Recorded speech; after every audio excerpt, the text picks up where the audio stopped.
Hello. सत साहेब गुरु जी। सत साहेब बोलिए। कालीक्राम सोनी बोल रहा हूँ। हाँ हाँ बोलिए बोलिए। गुरु जी, ये YouTube पे तो आपका वीडियो आया तो वो तो मैंने उसमें भजन लिख दिया, हाँ हाँ हाँ। पर फेसबुक पे आपका वीडियो नहीं दिख रहा है मेरे को। ये आज वाला? हाँ, आज वाला। नहीं, ऐसा तो उस नहीं पे भी होगा। गीत लिखता हूँ, उस पे भी गीत लिखता हूँ मैं। हाँ हाँ हाँ, नहीं होगा तो मैं भी चेक करता हूँ, आप भी हाँ, चेक करो, लेकिन ऐसा तो नहीं होना चाहिए। ऐसा तो नहीं हो किसी ने लॉक कर दिया हो? हाँ, नहीं ऐसा मेरे कोई इधर से, मेरे फोन से किसी ने लॉक कर दिया हो?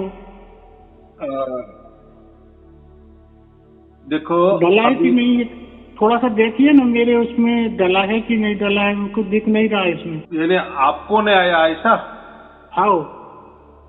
अच्छा अच्छा अच्छा, मुझे फेसबुक पर है लेकिन आपको नहीं दिख रहा है, आपको लिंक नहीं आई ऐसा? हाँ जी जी जी। अच्छा अच्छा, वो ठीक है, फिर क्या हो सकता है, रह गया होगा, जी तो ऐसा तो नहीं होना चाहिए। ठीक है, मैं भेज देता हूँ, लेकिन है अभी मैंने चेक किया है ना, जी। फेसबुक पर, दोनों फेसबुक पर है वीडियो। नहीं, यूट्यूब पे तो खैर है, वो तो मैंने भजन भी लिख दिया उसमें। हाँ हाँ पर ये फेसबुक का मेरे को मिल नहीं रहा, इस पर मेरे मोबाइल पे पड़ नहीं रहा है वो। तो मैंने कहा आपको पूछूं, वही उधर से डाला कि नहीं डाला, कि किसी नहीं ने नहीं इधर नहीं, से कुछ है, डाल दीजिए, मैंने अभी किसी चेक ने किया हैक ना, तो नहीं कर लिया? जी। मैंने अभी चेक किया तो दोनों है वीडियो। तो अभी आपको क्यों नहीं दिख रहे, इसका कोई एक तो फेसबुक का आप वापस ये करो, इंस्टॉल करो, कुछ तो अच्छा। दिक्कत हो रही होगी ऐसा, बाकी नहीं, सब कुछ बढ़िया चल रहा है, आपका काम भी बढ़िया चल रहा है, बहुत अच्छे, आप बधाई के पात्र हो। ऐसा ही हाँ।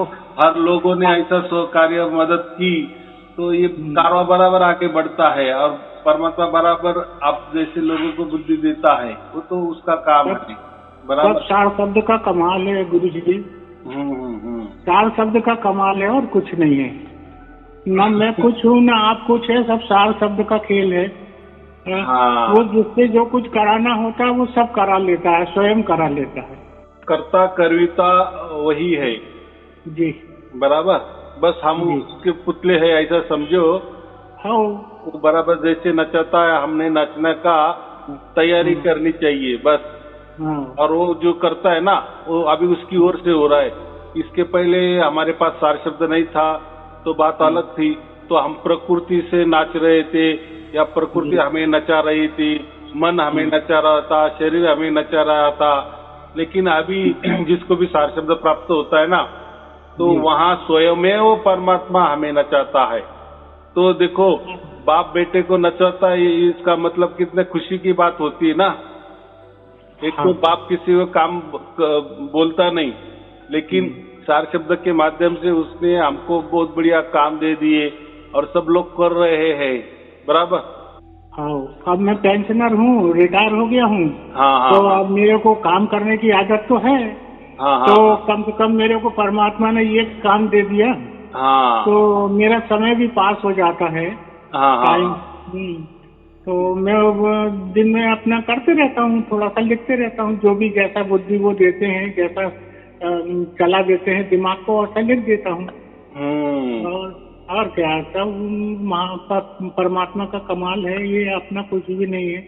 हम तो एकदम सही बराबर। कहा आपने कि अपन लोग सब के मट्टी के पुतले हैं, खिलाड़ी तो वही है, हाँ, और ये असली खिलाड़ी तो वही है। मनुष्य जन्म ही ऐसा बनाया है जी परमात्मा ने, उसको जी खेलने के लिए ये पूरी प्रकृति दी है ऐसा समझो। जी फिर इसमें कोई जीतता है, कोई हारता है, कोई हार के कगार पे रहता है, तो कोई जीत के कगार पे रहता है, कोई जी खेला करके बाजू में बैठ जाता है, तो नया कोई खेलने आता है। जैसा होता है ना, ओलंपिक का बहुत बढ़िया ग्राउंड होता है बराबर, पूरा गांव बस जाता है, इतना बढ़िया ग्राउंड रहता है। तो उसमें एक ही टाइम हर प्रकार के अलग अलग खेल चालू रहते हैं ना, हाँ जी और जी। वो सब लाइव चलता है। तो ऐसा समझो लोग, परमात्मा सब देख रहा है ऊपर से, सब लाइव क्या क्या चल रहा है, उसकी मर्जी से हर खेल देख रहा है बराबर। और जी। उसके लिए वो कोई हमें मदद नहीं करता, क्योंकि मनुष्य जन्म ही ऐसा बना दिए है ना, हम जैसे सोचेंगे वैसा होंगे। अगर हम चाहे तो बहुत बुरा भी बन सकते हैं, बराबर। जैसे हिटलर हो गया, मुसोलिनी हो गया, सिकंदर हो गया, इन्होंने क्या किए, लोगों को मारने के काम किए ना, हो गए ना उसमें भी वो सक्सेस, बराबर कि नहीं। लेकिन ऐसे भी संत भी हो गए, महात्मा हो गए कि उन्होंने लाखों करोड़ों लोगों को जीवदान भी दे दिए, अच्छे रास्ते भी लाए। देखो दोनों भी काम, जगह एक ही, जगह एक ही, प्रकृति, लेकिन हो रहा है तो ऐसी बात है। सब खेल रहे हैं, कोई कैसा खेल रहा है, कोई कैसा खेल रहा है, बस हमें खेलना ही पड़ेगा, बराबर। और इसी से फिर हमें तय होता है, हमें कोई गोल्ड मेडल मिलना है या हमें हार जाना है। फिर हार गए तो फिर वापस प्रैक्टिस शुरू, यानी 84 लाख चक्र का ये शुरू, बराबर। क्योंकि एक बार मिलता है 84 लाख चक्र पूरा हो जाने के बाद हमें मनुष्य जन्म मिलता है एक ही बार, बराबर। अगर उसमें हार गए यानी परमात्मा को प्राप्त नहीं किए, उसका मानना हारना, बराबर। हाँ, तो मनुष्य जन्म में हम देवी देवता भी बन सकते हैं, कोई बड़ा गुरु भी बन सकते हैं, जो चाहे हम बन सकते हैं। भगवान विष्णु भी बन सकते हैं, भगवान ब्रह्मा भी जो है ना, ये सब हम कहते ना 33 करोड़ देवी देवता, कुछ भी बन सकते हैं हम। लेकिन हमें असली में मनुष्य जन्म इसलिए दिया है, ये तो देखो, ये बाकी तो एक परमात्मा छोड़कर बाकी तो सभी प्रकृति वाले ही देवी देवता है, प्रकृति में ही रिद्धि सिद्धि है, बराबर। लेकिन परमात्मा के यहाँ रिद्धि सिद्धि का कोई खेला नहीं है। बहुत सारे लोग कहते हैं ना कि आप तो इतना सार शब्द देते हो, आपने दे दिए, तो आप तो कोई ऐसा जादू मंत्र वाला तो कोई दिखाते नहीं है, कोई लीला नहीं करते, कोई जादूगिरी अरे जादूगिरी वो जादूगिरी होती है, रिद्धि सिद्धि भी होती है, और वो थोड़े देर के लिए रहती है। एक मन का क्या, एक एंटरटेनमेंट, एक मनोरंजन के लिए होता है। तो आजकल के लोगों को कैसा है, कोई तो भी चमत्कार करने वाला बहुत बढ़िया लगता है, यानी ऐसा समझो कि जो चमत्कार करता है ना, उसको लोग परमात्मा समझने लगते हैं। लेकिन ये चमत्कार होता है, चमत्कार भी थोड़ी देर के लिए रहता है ना जी। लेकिन ये जो चमत्कार है, जो सार शब्द, ये तो अखंड निरंतर है ना, और हमेशा के लिए है, अनंत काल के लिए है। ऐसा नहीं कि हम जब तक जिंदा रहेंगे तब तक सार शब्द चलेगा, बाद में मर जाएंगे सार शब्द चला जाएगा, ऐसा नहीं है। वो जब भी प्राप्त हो जाता है ना, वो एक प्रकार का गोल्ड मेडल ही है, बस उसके आगे फिर कोई मेडल नहीं रहता। वो प्राप्त होता है तो अनंत काल के लिए प्राप्त होता है, और उसको प्राप्त करना जब भी पड़ता है तो वो ऐसा समझो कि ये शरीर में ही प्राप्त होता है, जीवित में ही प्राप्त होता है। कोई बोलते हैं ना मरने के बाद प्राप्त करेंगे, मरने के बाद क्या अरे मरना माने क्या होता है, एक प्रकार की गहरी निद्रा। निद्रा में आप क्या कर सकते हो? अरे आप जब गहरी निद्रा करते हो तो आपको बाजू में कौन खड़े हैं, आप स्त्री हो या पुरुष हो, आप कौन हो, कैसे हो, क्यों हो, लेटे हो कि जागृत में हो, यहाँ हो कि वहाँ हो, मरे हुए कि जिंदा हो, कुछ समझता है क्या? नहीं समझता ना। तो मरने जाने के बाद आपको क्या हासिल है? आपको मर जाने के बाद 84 लाख योनियां तो तैयार ही है ना, बराबर। कोई पुण्य कर्म किए तो ठीक है, कुछ देर के लिए आपको, कुछ सालों के लिए स्वर्ग मिल जाएगा, कोई बहुत बढ़िया पाप किए तो नरक जाएंगे, या जो भी होगा। देखो हम तो उस पर विश्वास नहीं रखते, क्यों? तो हमें वहीं जाना ही नहीं ना, जिस गांव को हमें जाना नहीं तो उस गांव का रास्ता क्यों पूछना? हाँ सही बात है। तो हमें वो जाना ही नहीं है, इसलिए मैं वो स्वर्ग नरक की कभी बात भी नहीं करता। ये ठीक है, ये जो 84 लाख योनियां है ये तो हमारे सामने है ना, बराबर। ये जो पशु पक्षी है, ये सब कुछ वृक्ष है, ये सब हमारे सामने, इसलिए हम डंके की चोट पर कह सकते हैं कि हाँ ये 84 लाख योनियां हो सकती है। बाकी स्वर्ग नरक तो हमने भी नहीं देखा, लेकिन है पोथी पुराणों में लिखा हुआ है, होगा भी, बराबर। लेकिन हमें वहीं भी नहीं जाते, देखो वही भी प्रकृति है ना, और 84 लाख योनि में भी प्रकृति है, हमें प्रकृति प्राप्त करना ही नहीं, क्योंकि हम खुद प्रकृति में है ही, लाखों कोटि जन्म से प्रकृति में ही है। तो हमने क्या वही पाना, ये थोड़ी हमारा मकसद हो सकता है, या इसमें थोड़ी कोई बहादुरी है। बराबर है। असल में मनुष्य जन्म हमें मोक्ष के लिए मिला है, यही इसी जन्म से हम परमात्मा को मिल सकते हैं, या यही ऐसा समझो जन्म एक परवाना है। तो अभी वो ये मनुष्य चोला परवाना का या लाइसेंस का क्या फायदा उठाना है, ये हमारे हाथ में है। बराबर। और रामचरित मानस में भी लिखा है ना गुरुजी कि नरक स्वर्ग अपवर्ग नफेनी और ज्ञान वैराग भगति शुभ देनी। ये मनुष्य शरीर जो है नरक का, स्वर्ग का और अपवर्ग माने अपवर्ग म्हणजे मोक्ष का दरवाजा है। अब आप जैसा कर्म करोगे वैसा पहुंच जाओगे उसी जगह पे। तो सार शब्द तो ऐसी बात हो गई कि ये अपवर्ग वाली बात हो गई, मोक्ष वाली बात हो गई। यदि इस रास्ते पे आपने सही कहा कि इस रास्ते पे जाओगे तो ये रास्ते पे जाओगे तो आपको मोक्ष का दरवाजा खुला है। मनुष्य शरीर में तीनों जगह जाने का है, जैसा कर्म करोगे वैसा फल मिल जाएगा। बराबर। तो ये क्या है कि अब आज के मनुष्य को, इंसान को ये बात को सोचना जरूर चाहिए। संतों ने तो ये सब बात पहले ही समझा गए हैं, शास्त्रों में सब बात लिखी हुई है, और लिखे वाले को सुनते तो हैं पर समझते नहीं है ना, उसका वो अनुकरण करते, मनमाना व्यवहार करते हैं। तो मनमाना व्यवहार करने से फिर अंत समय में उनको वही कर्म याद आते हैं, अच्छे बुरे जो भी किए हैं। और यदि सार शब्द किया तो सार शब्द याद आएगा अंत समय में, और उसी को प्राप्त हो जाएंगे। अंतगता सुमता, पिताजी में भी लिखा है कि अंतगता सुमता, अंतिम समय में जो चीज को आप अधिक करोगे वही याद आएगी और उसी को प्राप्त होगे। एकदम बराबर। तो कर्म के हिसाब से ही सब कुछ होता है। अब ये है कि अब इंसान को, मनुष्य को इस बात को समझना चाहिए।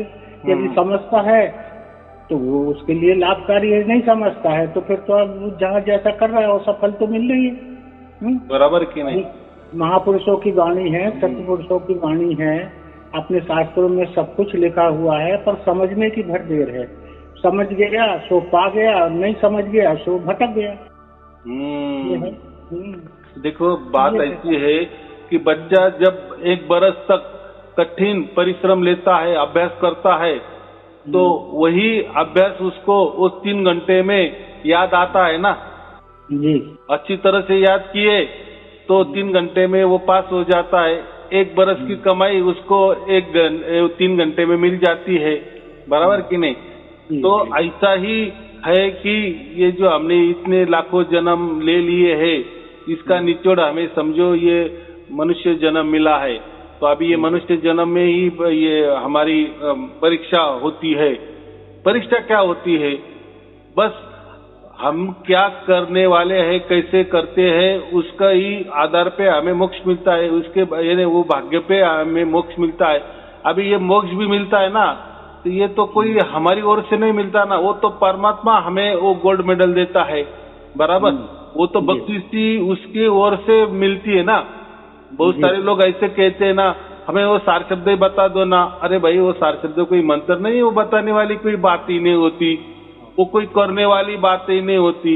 यानी लोगों को ऐसा लगता है ये सार शब्द कोई मंत्र तंत्र होगा, कोई ध्यान भी क्रिया होगी, हम इनसे ले लेंगे और करेंगे और मोक्ष प्राप्त करेंगे।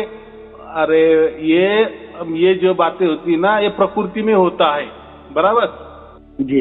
यानी प्रकृति में हम हर कोई चीज हासिल कर सकते हैं। बराबर।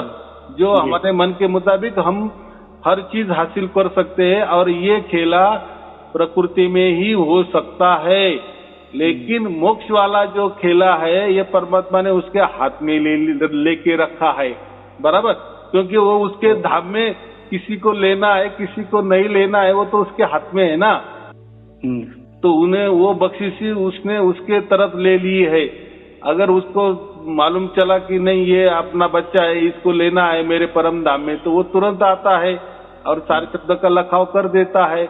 बराबर।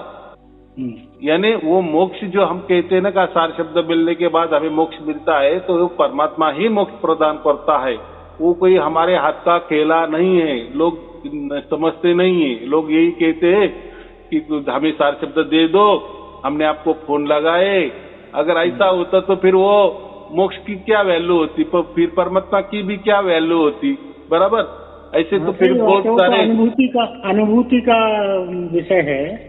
हाँ, सार शब्द यानी अनुभूति भी नहीं, वो भी उसकी ओर से होने वाली अनुभूति। हाँ, एक अनुभूति प्रकृति वाली होती है, एक अनुभव हम प्रकृति में भी लेते हैं, लेकिन ये अनुभव कौन देता है? साक्षात परमात्मा हमें देता है ना, वो उसकी ओर से होता है ना। ये दोनों में फर्क है, बराबर। सत्य वचन। ऐसा कोई मंत्र होता सार शब्द का, अगर परमात्मा का कोई मंत्र तंत्र होता तो फिर उसकी कैसेटें निकलते, बराबर। घर घर में वो कैसेटें लगा लेते और सार शब्द प्राप्त हो जाता। ऐसा कोई मंत्र नहीं है, ऐसी कोई बात ही नहीं है। उसके लिए कुछ करना ही पड़ता नहीं है, कुछ करना ही नहीं है। जो भी हमने जैसा भी किया है उस जैसा हमारा भाग्य बन जाता है, बस उसी के आधार पे हमें वो गोल्ड मेडल मिल जाता है, यानी मोक्ष मिल जाता है, और वो भी उसकी ओर से मिल जाता है। देखो, कोई तो भी मेडल देने वाला भी चाहिए ना। जैसा ओलंपिक जो भी देश भरवाता है, करवाता है, तो उसी देश का वो मेडल रहता है ना। हाँ जी। लेकिन मेहनत तो हमारी रहती है। तो वैसा है, अगर ये प्रकृति में मोक्ष मिल जाएगा तो फिर क्या फायदा? और प्रकृति में तो हम है ही, बराबर। लेकिन फिर ओलंपिक का क्या महत्व है कि ओलंपिक ऐसा है कि उसमें पूरी दुनिया के लोग वहां आते हैं, फिर असली मुकाबला समझते हैं, फिर तोल माप जाता है ना। लेकिन हमारे इंडिया में ही समझो कोई कुश्ती का खेला है, लेकिन वो तो यही का खेला है, भारत का खेला है, और विरुद्ध भी कोई रहेगा, भारत का ही रहेगा ना। तो उसमें क्या है, उसमें नया क्या है?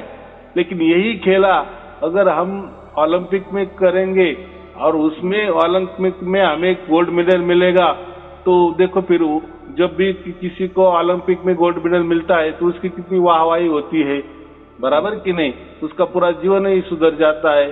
सभी राज्य उसको भर भर के बख्शीशी देते हैं, पैसे देते हैं। तो ये क्यों? तो वो अलग है ना। मैंने पूरी दुनिया के कंपटीशन में इन्होंने वो बात कही ना। लेकिन भारत में के तो भारत के ही लोग उसके विरुद्ध रहेंगे, और उसमें उनको जीत लिए तो उसमें इतना ये नहीं है, महत्व नहीं है।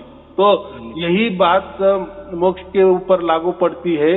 तो यही के प्रकृति के ही मंत्र, प्रकृति के ही ध्यान, प्रकृति की ही साधना, प्रकृति के ही क्रिया कर्म, या प्रकृति वाला ही ज्ञान, प्रकृति वाली ही भक्ति, प्रकृति वाली ही जो भी कोई कर्म है, और यही के कर्म, यही का ज्ञान, यही की भक्ति, और यही की अगर मोक्ष में कोई कहेगा मिल जाता है तो वो झूठी बात है, बराबर कि नहीं। इसके लिए उसने ही हमें देना चाहिए मेडल, यानी परमात्मा की ओर से ही मिलना चाहिए, बराबर। प्रकृति में मोक्ष मिलना है तो प्रकृति वाला मोक्ष क्या फायदा का है? इतना ही हो सकता है, प्रकृति वाला मोक्ष में 84 लाख योनि नहीं भोगनी पड़ेगी, कोई अलग जगह हमें जाना पड़ेगा, इतना ही होगा। लेकिन वो भी थोड़ी देर के लिए, थोड़े बरस के लिए, बराबर। वापिस आपको आना पड़ेगा मनुष्य जन्म। लेकिन ये सार शब्द ऐसी बात है, तो ये हमें हमेशा के लिए ही मुक्ति प्रदान करता है, यानी अधिकारी ही बना देता है, बराबर। परमानेंट चीज है, परमानेंट चीज है। और हम स्वयं अधिकारी बन सकते हैं। फिर बाद में हम परमात्मा के गोद में बैठ जाने के बाद हमको वापिस क्या करना है क्या नहीं है, वो भी उसके अधिकारी भी हम बन जाते हैं, बराबर। पर एक गीत भी लिखा था मैंने गुरुजी। हाँ हाँ हाँ, एक गीत भी लिखा था ये परमानेंट पर। हाँ हाँ हाँ, सार शब्द ही परमानेंट सृष्टि में, ऐसा करके एक भजन भी लिखा था। वो उसको मैंने शायद यूट्यूब या फेसबुक पे भी डाला है। हाँ, मैं तो रोज फेसबुक पे एक अलग भजन लिखता हूँ, और क्या बोलते हैं यूट्यूब पर भी एक अलग भजन लिखता हूँ। रोज 2 भजन सेंड करता हूँ। बहुत अच्छे, बहुत अच्छे। पर वो क्या है कि अच्छा लोग उसको सब्सक्राइब भी कर रहे हैं, ऐसा नहीं है। और आपके तरफ से भी थोड़ा सा हमको आशीर्वाद मिल जाता है। तो शब्द सारा पूरा खेल सार शब्द का है, और वो ही महान है। देखो हमें पूरी सृष्टि में सार शब्द ही महान है, इससे आगे कुछ भी नहीं है, सब कुछ यही है। बस हमें क्या करना है, आप जैसे दोहे बना रहे हो ना, बस बना देना, फिर उसको कौन देख रहा है, कौन उसके से ज्ञान हासिल कर रहा है, वो नहीं देखना, वो काम हमारा नहीं है, वो काम परमात्मा का है कि आपके दोहे या आपकी जो कविता है या आपका जो भी कोई लिखा हुआ है, गीत लिखा हुआ है, वो किसने देखना है, क्यों देखना है, कितनी बार देखना है, उस पर क्या विचार करना है, वो बात सब परमात्मा पे छोड़ देना। बराबर। हाँ, ये उनका ही काम है, अपना तो है ही नहीं। अपना तो उनने सिखाया, उनने समझाया, उनने लिखवाया, और वो कैसा क्या किधर क्या करवाते हैं, ये तो परमात्मा ही है सब कुछ, अपन कुछ भी नहीं। अब लाख% की बात की, मैं भी वैसा ही कहता हूँ ना हर एक को। आपको अगर पूरी तरह चार शब्द प्राप्त हुआ, आप दूसरों को कहो ये संदेशा दो, कबीर साहब का संदेशा है कि ये घर घर में जाना चाहिए, बस इतना संदेशा देना। बाद में उन्होंने कैसे सुने नहीं सुने, वो जिम्मेदारी परमात्मा की। उससे सुनवाना नहीं सुनवाना, कितने दिन सुनवाना या नहीं सुनवाना, उनको प्राप्त होना या ना होना, वो तो परमात्मा के ऊपर है, उसमें हमारे कोई नहीं। लेकिन संदेश देने का काम अपना है। वैसा आप दोहे के माध्यम से संदेशा दे रहे हो लोगों को, तो एक आप काम कर रहे हो, बढ़िया काम कर रहे हो, परमात्मा का हाथ बटा रहे हो। ये भी कोई ये बहुत असली सेवा है। बराबर। देखो पैसा तो भी एक बार रहेगा, बाद में खर्चा हो जाएगा। बराबर। ज्ञान भी रहेगा, वो चला जाएगा। लेकिन ये जो गीत है, ये जो आप दोहे लिख रहे हो, ये अजर अमर होते हैं, ये हमेशा के लिए रहेंगे। बराबर जी। हाँ, तो ये बहुत बढ़िया सेवा है, और उससे आदमी को, सामने वाले को और अच्छा समझ में आ जाता है, या विचार करने को एक थोड़ा सा ये मिल जाता है, खुशी मिल जाता है। हाँ, खुशी भी मिलती है। तो बहुत अच्छे, बहुत अच्छे, बहुत अच्छे। तो आप महाराज जी, एक चीज और पूछना था। हाँ, बोलो बोलो। मैं थोड़ा सा सार शब्द क्या है, तो आपने बताया था कि बहुत ज्यादा नहीं, मतलब उस पर वो करना है, तो थोड़ा सुबह शाम सोते वक्त या उठते वक्त जरा सा कर लेता हूँ, दोपहरी में भी थोड़ा आ जाता है मेरे को, और भजन लिखते रहता हूँ। देखो वो जो सार शब्द है ना, वो तो उसकी ओर से आता है, कर लेता हूँ। वो तो उसकी ओर से आता है। हाँ जी। तो वो कम आए, ज्यादा आए नहीं आए, यहाँ से आए वहाँ से आए, ये बात ही नहीं करना। बराबर। नहीं, तो गुरु प्रसाद है। बता रहा हूँ। हाँ, एकदम बात आपको बता रहा हूँ, वो तो चालू है, वो तो बराबर सही है। हाँ, वो चालू 24 आवर्स वाला है वो तो। वो देखो ना, उसने हमको जुड़ाव कर लिए ना, बस वो क्षण वाला बात महत्वपूर्ण था। जब भी आपको प्राप्त हुआ ना, उसी दिन वही क्षण से आप अनंत काल के लिए परमात्मा को जुड़े हुए हैं, या परमात्मा ने आपको जुड़ा लिया है, यानी पक्की गांठ बांधी है आपको। बराबर जी। तो अभी उसको फिर आए ना आए वो नहीं, वो कैसा है, जैसा ज्यादा दिन हो जाता है तो फिर जैसे वैसे वैसे हम एकाकार बनते हैं, एकाकार हो जाते हैं। बराबर जी। तो वो होता है।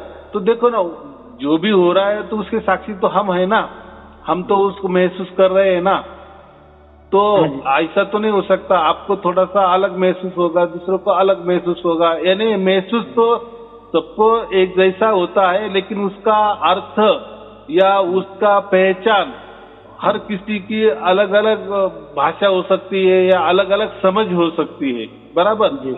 हाँ, जैसे हम पानी को पानी कहेंगे तो कोई उसको वाटर कहेगा, कोई उसको नीर कहेगा, लेकिन वो जाने दो, वो भाषा का फर्क है ना, वो तो अलग अलग है, लेकिन हमें तो वस्तु एक है ना, बस वो महत्वपूर्ण है। वो हमारे अंदर प्रकट हो गई ना, ये महत्वपूर्ण है। बराबर। और एक ही बार की घटना होती है, और एक बार हो गई, वो अनंत काल से काल तक रहती है, वो उसका जुड़ाव। तो वो संशय नहीं लाना कि कल तो आ गई थी, आज नहीं आई, आज दोपहर को आई, शाम को नहीं आई, वो उसका खेला वो जाने। वो आती बराबर आती है। हाँ, बराबर आती है। वो 24 घंटा ही चालू रहती है। बराबर है। लेकिन हमको पहचान थोड़ी कभी कभी विचारों के जरिए कम ज्यादा हो जाती है। बराबर। आपने बोला था, बताया था कि पड़ताल करते रहना, तो पड़ताल भर करते रहते। वो नया नया एक बार उसकी आदत हो जाती है ना। जैसे देखो, हमारा शरीर जो जिंदा है ना, वो श्वासों के ऊपर जिंदा है। बराबर। अगर हम श्वास नहीं लेंगे तो हम मर जाएंगे। कितना सीधा गणित है। लेकिन हम कभी श्वासों के ऊपर ध्यान देते हैं क्या? अरे हमें जिंदा रहना है, श्वास लेनी चाहिए, अरे अभी छोड़नी चाहिए, अरे अभी लेनी चाहिए, अभी छोड़नी चाहिए। हम ध्यान देते हैं क्या? नहीं। तो वो क्या हो जाते हैं, हमें मालूम है वो बराबर आएगी, बराबर नहीं जाएगी, वो आती जाती रहेगी। ये हो गए विश्वास। बराबर। तो अभी उसके ऊपर क्या ध्यान देना है?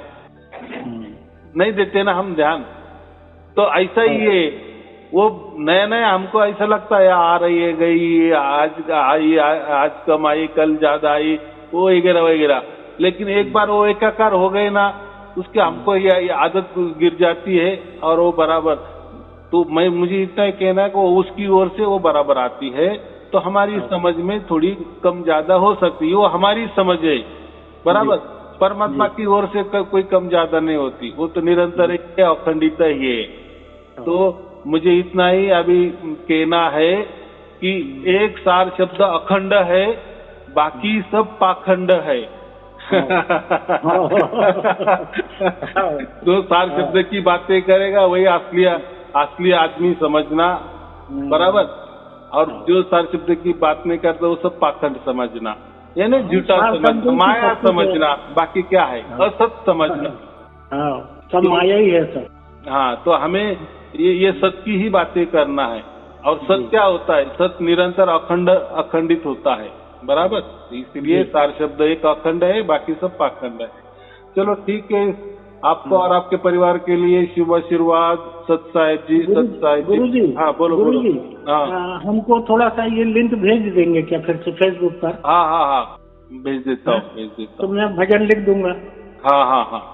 किसी ने हैक कर लिया या गड़बड़ कर दिया, मालूम नहीं क्या हो गया, मेरे से कोई गलती हो गई, क्या हुई मालूम नहीं। और फेसबुक पे वो पढ़ नहीं रहा, आ नहीं रहा है, इसलिए आज का वाला आप नहीं, आपको क्या करना पड़ेगा, पहले वाला फेसबुक है ना वो अनइंस्टॉल करो और वापस नया फेसबुक डालो, उसमें बाकी पिछले वाला सब कुछ आ जाएगा और आज का वाला भी आ जाएगा। तो चलो, लेकिन मैं अभी आपको वापस वो फेसबुक वाली दोनों भी लिंक भेज देता हूँ। चलो ठीक है। बुलाने की अनुमति कब देंगे? क्या यहाँ आना ऐसा? हाँ। देखो, अभी बच्चों की तो शादी है, तब मैं सबको बोलूंगा जिनको आना है। देखो, मैं क्या करता हूँ, किसी को क्यों नहीं बुलाता, क्योंकि एक तो खर्चे की बात होती है। बराबर। और अपना ऐसा कोई गुरु परंपरा वाला मामला नहीं ना, कोई आश्रम नहीं है, तो आने के लिए, ठहरने के लिए, उठ बैठने के लिए, चाहे मेरा 5 मिनट का सत्संग सुनने के लिए, ऐसा कोई सुविधा मैंने अभी तक नहीं बनाई, क्योंकि ये कोरोना का भी काल था। बराबर। लोग तो बहुत लाखों की तादाद में बढ़ गए, तो सबको बोल दिए, तो मेरी यहाँ जगह ही नहीं ना उतना। तो अभी बहुत सारे लोग जो हमारे है टीम वाले लोग या बहुत सारे लोग प्रसार प्रचार कर रहे, तो उनके भी मन में आया है, तो कुछ तो भी उठने बैठने की कोई जगह होनी चाहिए। बराबर। तो मैं तो यही कहता हूँ, अगर किसी को आना है तो पहले शिरडी आ जाओ, शिरडी में अपना कोई रूम ले लो। बराबर। अपना बोरिया बिस्तर वहाँ डाल दो और फिर शिरडी से मेरा जो घर है नासिक, वो 90 किलोमीटर सिर्फ है, तो 1-2 घंटे के लिए वहाँ से शिरडी में से यहाँ आ जा सकते, वापिस शिरडी जा सकते। शिरडी से तो पूरी दुनिया के लिए गाड़ियाँ है ना, रेलवे तो वहाँ शिरडी में तो रेलवे है, हवाई जहाज का भी वो स्टेशन है, सब कुछ है सुविधा। लेकिन रहने का काम। त्र्यंबकेश्वर आपके पास में है क्या नासिक के? नासिक और त्र्यंबकेश्वर 20 किलोमीटर है। तो त्र्यंबकेश्वर से नहीं जम सकता क्या उधर आना? फिर क्यों नहीं, लेकिन बात ऐसी है, शिरडी में मैं क्या बोला कि शिरडी में आपका सब कुछ रहने सहने का इंतजाम हो सकता है, बराबर। अच्छा। एक बार रहने सहने का हमको खोली मिल गई, रूम मिल गया ना, बाद में आप वहाँ से 1-2 घंटे के लिए मेरे यहाँ आ सकते हो, ऐसा मैं कह रहा हूँ। आपकी असुविधा ना हो, बराबर। और जब भी आएंगे तो पहले मुझे फोन करना, मैं हूँ या नहीं हूँ ये भी महत्वपूर्ण है ना, नहीं तो इतना खर्चा करके आप आएंगे और मैं नहीं रहूंगा तो ये बात होती है। तो चलो आजकल तो मोबाइल का युग है, वो तो हम ये पता करेंगे। तो चलो ठीक है, अभी ऐसा करो, ये इतना 1-2 महीना जाने दो, अभी बच्चों की शादी है तो उसमें थोड़ा सा टाइम मेरा जा रहा है, तो अभी तो खाली नहीं है, लेकिन दिसंबर के बाद यानी अगले साल आप कभी भी आ सकते हो, बस।